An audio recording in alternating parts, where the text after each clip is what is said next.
Welcome to the Libido Lounge, where we focus on all things love, lust, and libido. We believe that fabulous sex is important to health as exercise and good food.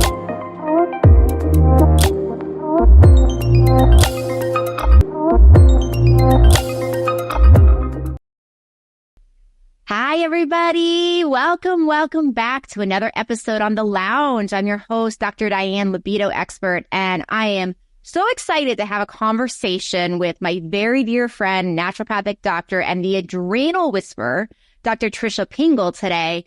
We're going to talk about something that is going to first sound cliche because we're going to talk about stress. Everybody knows that stress needs to be managed. We need to become more resilient to it, and we can't really get rid of it, right? No human gets out of having stress.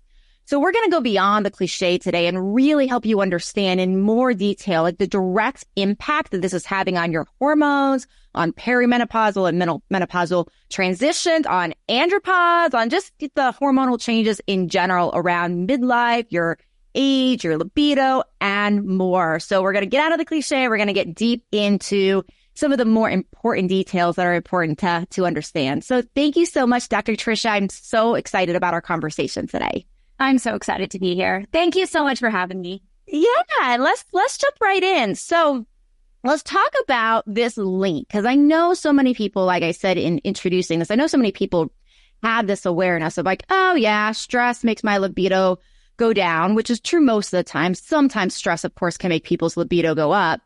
But what do you see more from like that really important mechanism? Like where can we take this deeper around like stress and its impact on hormones, on libido, on life in those areas? Yeah, I think it's really important to recognize that when we talk about stress, we're talking about a hormone, right? We're talking about a hormone, and there's four basic aspects of our hormone system. We have the adrenal hormones, the thyroid hormones, the sex hormones, and the blood sugar management. And if you think of the endocrine system or the hormone system like a scale, you tip one side and all the others have to go and balance themselves back out. So when we are under stress, that's one aspect of a very big system. But if you're out in the woods running from a bear, you're not going to stop to have sex. You're just not. You got to run, right? So you got to get away from it. And when you do this over and over again, and I know we'll dive into exactly what is stress, because it is such a cliche, and I can't wait to talk about that. But when you are under stress or chronic stress, the body adapts. Yeah. That's what's so freaking amazing about it, is that it adapts to the situation. And so if the body thinks there's going to be another bear, reproduction is not an option, right? So the body goes, no, sorry, we got to put off sex right now. I got to run from this bear, like maybe later, right?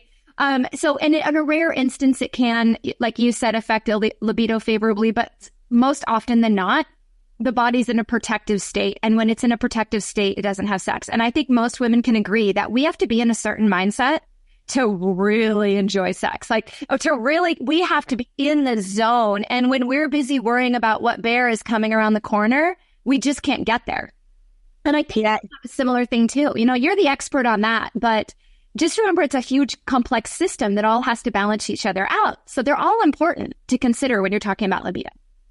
Yeah, thank you. And I think there's so much to be said there too around when you're saying, oh, you know, women have that, the way I would describe it is almost like this harder time compartmentalizing, like our brain just works differently than men. So it's not as easy to be like, oh, my day was essentially like running from a bear like you're talking about, and now I can bounce into the bedroom with my partner, because we can't compartmentalize just how our brain works in the same sort of way.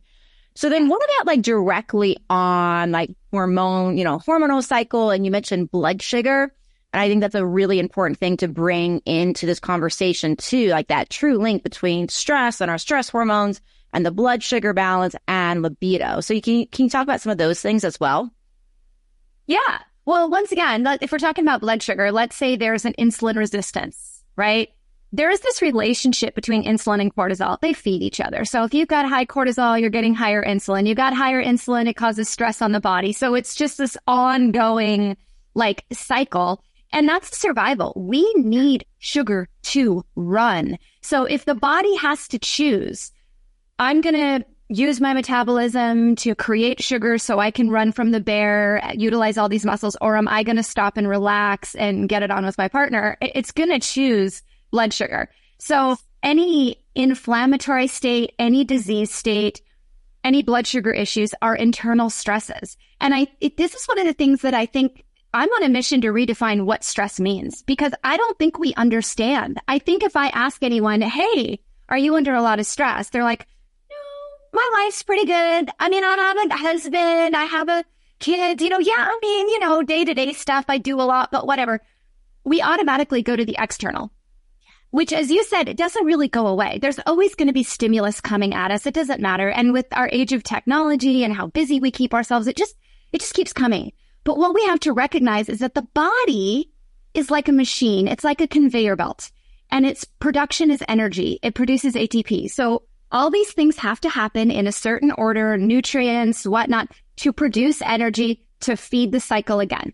Kind of like if you were making a product, if I'm making this coffee cup and I got to put the handle on it down the assembly line, once it's made, you can sell it, you can make money, that helps the workers to make more coffee cups. If this is energy and you don't have enough of it, you can't pay your workers. The body gets very stressed out. Imagine what the workers would do if one person didn't show up and couldn't put the handle on. You got a backup of coffee cups. Nobody's able to stamp it. Nobody's able to color it. The energy can't be produced. So these internal stresses are happening all the time. And with diabetes, like insulin resistance, that's a huge stressor on the metabolism and the production of energy. You have just one nutrient deficiency.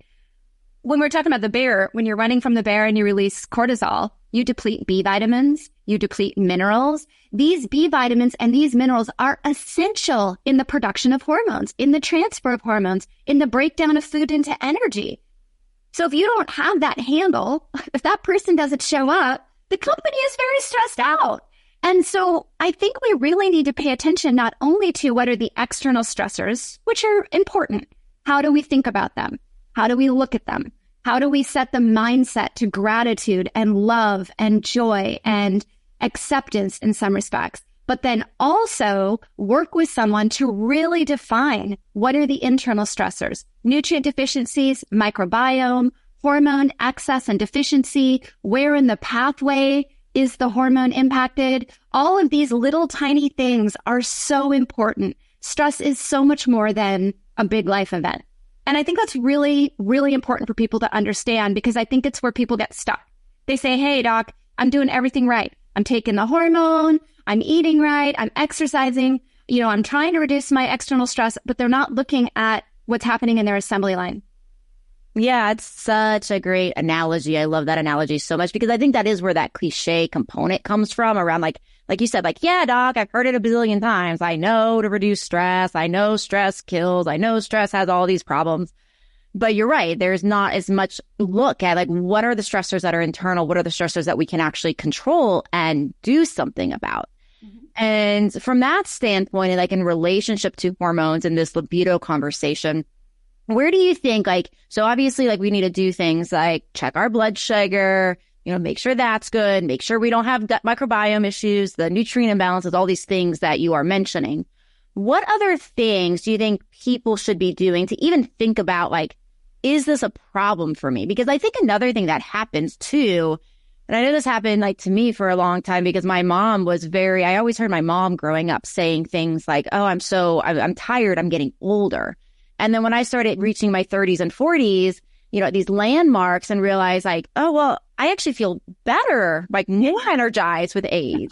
And it's we get gaslit so many times, I think in medicine around oh, you're just getting older, right? So you're just stressed. You just have so it's there's still a lot of gaslighting, I think, around stress.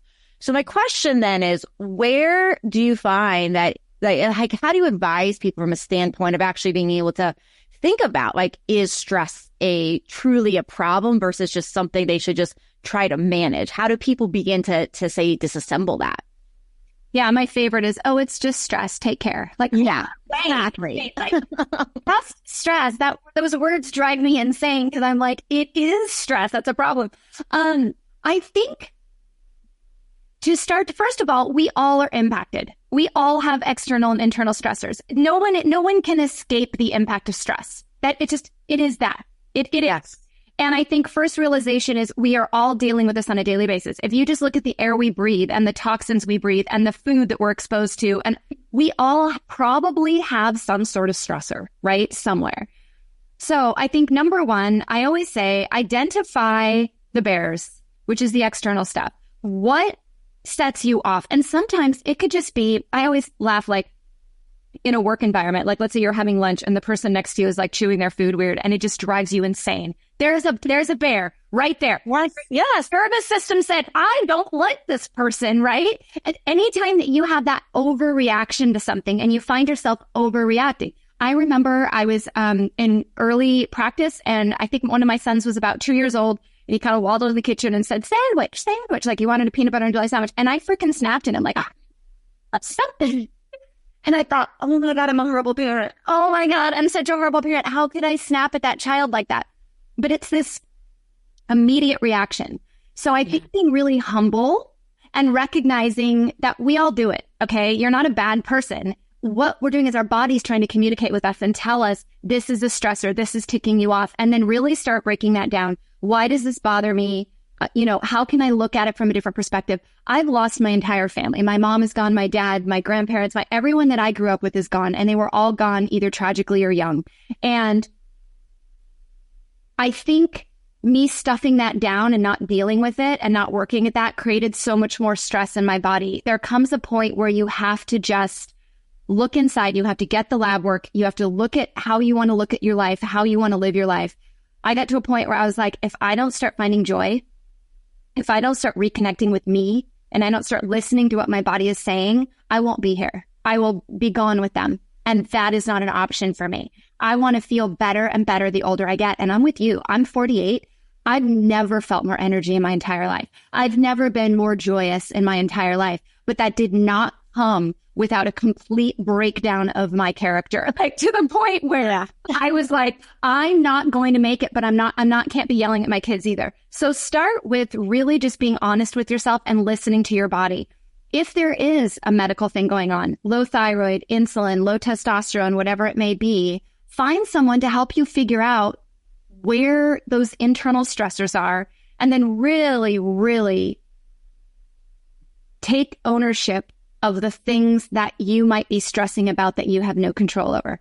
3 questions, and I'll pass back to you. Number one, ask yourself, is this worth my energy? Number 2, do I have any impact on the outcome? And then 3, make a decision. Are you going to take it on? Are you going to delegate it? Or are you going to let it go? And I find more than 80% we let it go. Because we have I love those questions. Anyway. I love those questions because and you're really guiding me to where I was going to take this conversation next. It's like the perfect setup. So thank you. Which is really that I think so much of this stress in the body, oftentimes it's this thought loop, right? This subconscious type of thought loop around, like you're saying, like how are we actually, say, getting emotionally dysregulated? What are the thoughts? And then we have that choice, like you're saying, like, am I going to do anything? Am I going to allow my nervous system to become dysregulated over this, or am I going to let it go? So I love the questions. And to add on to that is, if somebody is, say, stuck in this vicious cycle, right, of stress and overwhelm, and something happens and they react and they feel justified in their reaction and all these different things, right? These very common human experiences. Sometimes I think it's so easy in those moments where it's like that adrenaline is flying to forget to ask ourselves 3 questions. Yeah. So how do you help people in those moments of stress actually remember to ask themselves those questions? Practice. Ask yourself the question all day long. I mean, every time you wake up, and women are guilty of this, I know. You look in the mirror and you're like, oh, well, and then it's like, wait a minute. Like, what? I'm catching myself already. It's practice. We don't just wake up and be mindful. For me, my number one thing that I did to reconnect with this was I asked myself when I was at my low of the low, what did I love to do when I was a kid more than anything? What brought me joy more than anything? And the answer was dance. That was it. When I dance, I am in the moment. I forget about everything. You've seen me dance. I have. What's going on. I know. I have no idea what's going on around me when I'm in dance. All I'm worrying about is my hand is supposed to go here. My leg is supposed to go here. And do I feel the music? And I always say one of the best things you can do is feel your own music. Find that creative outlet that you have. Because when you do that and you nurture your body and you come at your body with love and nurturing and joy, you actually create more of that. It's so hard when you're in the thick of it. I get it. I've been there. It was so hard. And I had to just commit to myself. I had to say, do I have control over the outcome? I do. I fully had a choice. Am I going to wake up and make this a good day? Or am I going to wake up and make this a bad day? That's something I can take action over. I can't, when you were talking about the bear earlier, stress, anxiety, worry, those are anticipatory bears. They haven't even come yet. They're lurking somewhere. When my son he's 16, when he drives his car out, I'm like, oh gosh, please don't hit a tree. There's no evidence that he's going to. There's nothing I can do about it, except just make sure that he knows how to drive. So we do have control over how we feel and how we react to things. And we all give into that stress response, right? And we don't think we can control it, and we can. So I think practice controlling your thoughts. Catch yourself in that first moment and change it, reframe it, find your joy, reconnect with your heart. If you haven't done something by yourself in a while, go do it. Yeah. That's a great starting point. Yeah, it's a really good reminder, right? We practice when we're not hyped up, we're not full of adrenaline. So that when we are in those states, that our body has that like mental and neurological muscle memory to go back and be like, oh, wait, I know what I'm supposed to do here. And I also really like that you're bringing up the conversation around flow state. Yeah. Because you're right. It's like stress 99% of the time. Sometimes, there's trauma, there's car accidents, and you have stress in the present moment.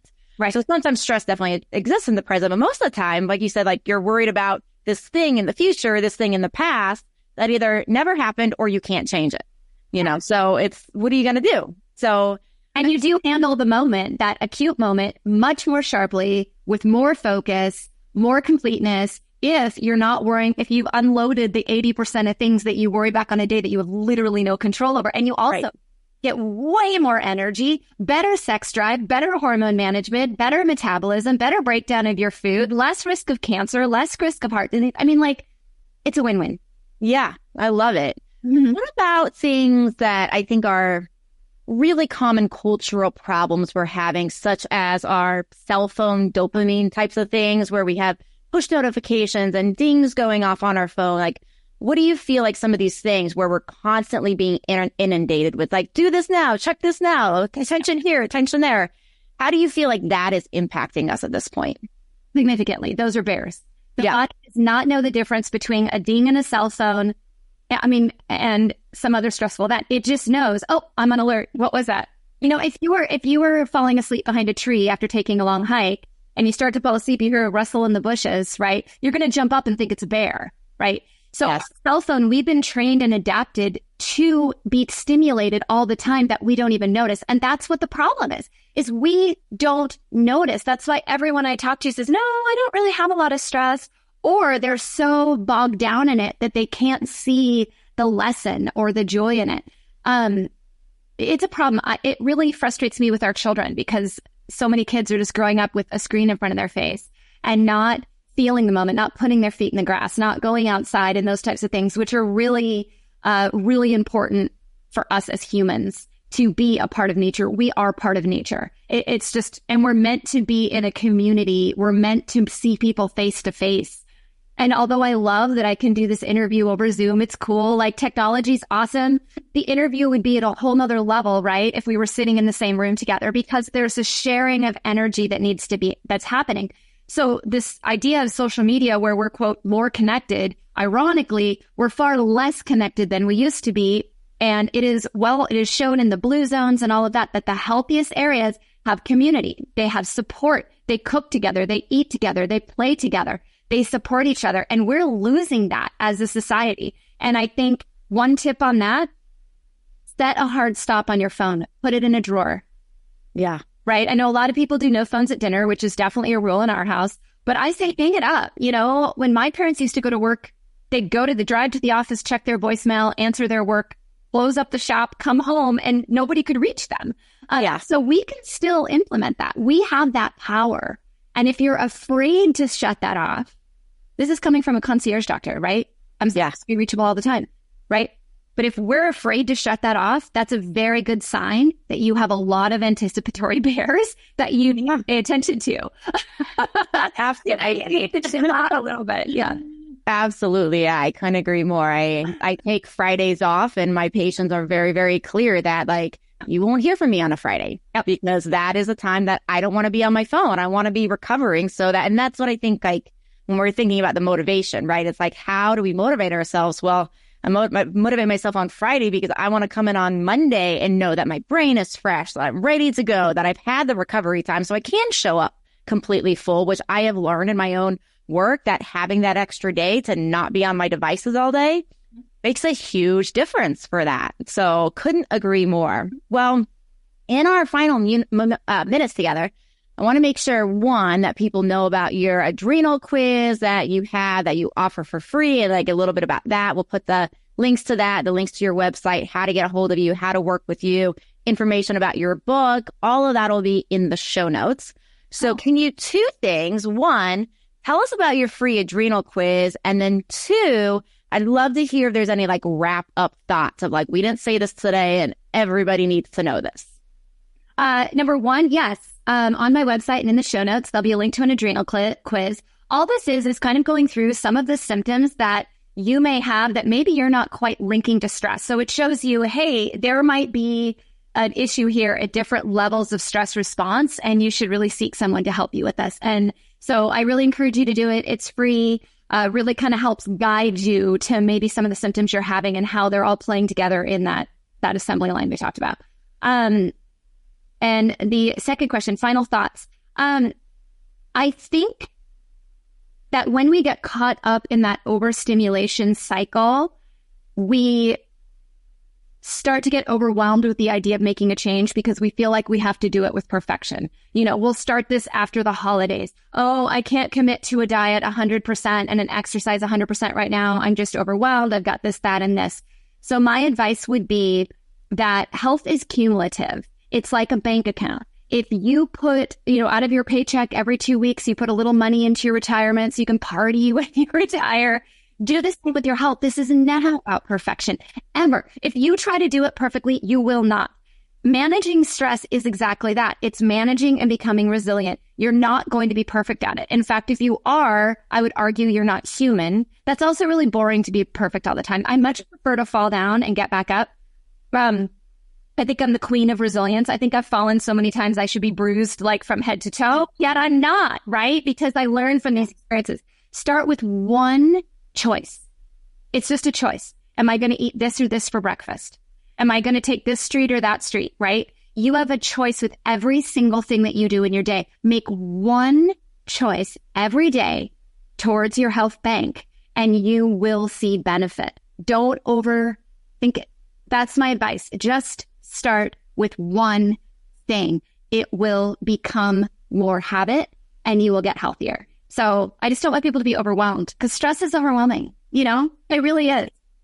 It is. And health can be overwhelming if we try to do everything at once and implement everything at once. And I really like, the tiny habits type of James Clear, BJ Fogg type of approach, right? Where you start with one small thing and one small thing turns into a lot of great things. So I think it's a wonderful thing to leave people with. So everybody pick your one thing today. Go to Dr. Tricia's website, take that adrenal quiz. Make sure you check out her book. I have a copy, even as another doc in the field. I have my own copy. It's phenomenal. So definitely go check that out. Loads of information. We'll go even tons deeper than we had time for today. So definitely get all of that great information. And remember, you guys, like, cortisol, testosterone, cortisol affects testosterone. Adrenaline affects testosterone. So many people with low libido focus all around just being on things like testosterone replacement therapy, when sometimes it's as simple as, testosterone is not going to be made and utilized in your body as well when you have all of these things that we're talking about today. So many links to health, to wellness, to fatigue, brain fog, hormones, sex, and more. So make sure you take all of this to heart today. I think it can really help you guys. Thank you so much for being here with us today. Thank you so much. We'll dance soon. Yes, again soon. I can't wait to dance with you again. And thank you, everybody. Thank you for listening to another episode. This is Dr. Diane signing off, reminding you to always be sexy, always be classy and always stay a little badassy. See you next time.